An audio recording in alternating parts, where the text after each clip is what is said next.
এইটা কিন্তু শিক্ষার্থীরা গ্রহণ করবে না। আমাদের আন্দোলন যৌক্তিক, আমাদের রাজাকার বলা হোক, যা খুশি তা বলা হোক।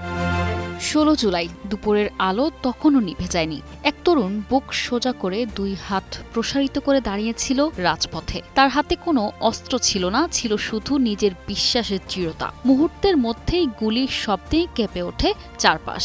পুলিশের ছোড়া গুলি তার বুক ঝাঁঝরা করে দেয়। মাটিতে লুটিয়ে পড়ে রংপুর বেগম রোকেয়া বিশ্ববিদ্যালয়ের শিক্ষার্থী ও বৈষম্য বিরোধী ছাত্র আন্দোলনের সমন্বয়ক আবু সাইদ। সেই দৃশ্য ক্যামেরায় ধরা পড়ে, ছড়িয়ে পড়ে সামাজিক যোগাযোগ মাধ্যমে, আর নাড়িয়ে দেয় পুরো দেশকে। একই দিনে চট্টগ্রামে নিহত হন ছাত্রদল নেতা ওয়াসিম আকরাম। এই 2 মৃত্যুই জুলাই আন্দোলনের মোড় ঘুরিয়ে দেয়। ক্ষোভ, শোক ও প্রতিবাদ একসঙ্গে ছড়িয়ে পড়ে সারা দেশে। সেদিন ছাত্রলীগ ও পুলিশের হামলায় মোট 6 জন নিহত হন এবং কয়েকশো শিক্ষার্থী আহত হন। 2024 সালের 16 জুলাই তাই শুধু একটি তারিখ নয়, এটি জুলাই আন্দোলনের সবচেয়ে রক্তাক্ত অধ্যায়ের সূচনার দিন। নোভা এলইডি টিভি, ঝকঝকে ছবি, নিখুঁত শব্দ, 5 বছরের ওয়ারেন্টি। নোভা মানি সঠিক মান, নিশ্চিত সেবা। এসব হত্যাকাণ্ড দেশজুড়ে ছাত্র জনতার মধ্যে ব্যাপক ক্ষোভের জন্ম দেয় এবং চলমান বৈষম্য বিরোধী ছাত্র আন্দোলনকে গণ অভ্যুত্থানের দিকে ধাবিত করে। সরকার পরিস্থিতি নিয়ন্ত্রণে 6 জেলায় বিজিবি মোতায়েন করে। একই সঙ্গে দেশের সকল স্কুল, কলেজ ও বিশ্ববিদ্যালয় অনির্দিষ্টকালের জন্য বন্ধ ঘোষণা করা হয়। শিক্ষার্থীদের আবাসিক হল ছাড়ার নির্দেশও দেয়া হয়। 18 জুলাইয়ের এইচএসসি ও সমমানের পরীক্ষা স্থগিত করা হয়। 15 জুলাই ঢাকা বিশ্ববিদ্যালয় ও জাহাঙ্গীরনগর বিশ্ববিদ্যালয়ে আন্দোলনকারীদের ওপর ছাত্রলীগের হামলার প্রতিবাদে 16 জুলাই দেশব্যাপী বিক্ষোভ কর্মসূচি পালন করে বৈষম্য বিরোধী ছাত্র আন্দোলন। এদিন আবারও দেশব্যাপী বিক্ষোভকারীদের ওপর হামলা চালায় ছাত্রলীগ। পাশাপাশি পুলিশও সেদিন মারমুখী অবস্থানে ছিল।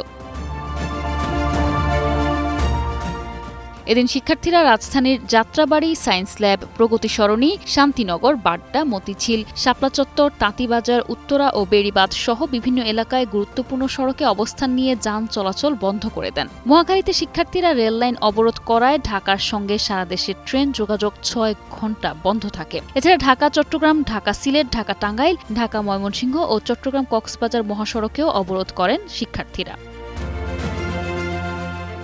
16 জুলাইয়ের রক্তপাত কেবল কয়েকজন তরুণের প্রাণ কেড়ে নেয়নি, এটি আন্দোলনের গতিপথও আমূল বদলে দিয়েছিল। আবু সাইদ, ওয়াসিম আকরাম সহ সেদিন নিহতদের মৃত্যু সারা দেশের মানুষকে নাড়িয়ে দেয়। বিশ্ববিদ্যালয় বন্ধ, বিজিবি মোতায়েন, সড়ক ও রেলপথে অবরোধ, সবকিছু মিলিয়ে স্পষ্ট হয়ে ওঠে যে আন্দোলন আর শুধু কোটা সংস্কারের দাবিতে সীমাবদ্ধ নেই, এটি রূপ নিচ্ছে বৃহত্তর গণপ্রতিবাদে।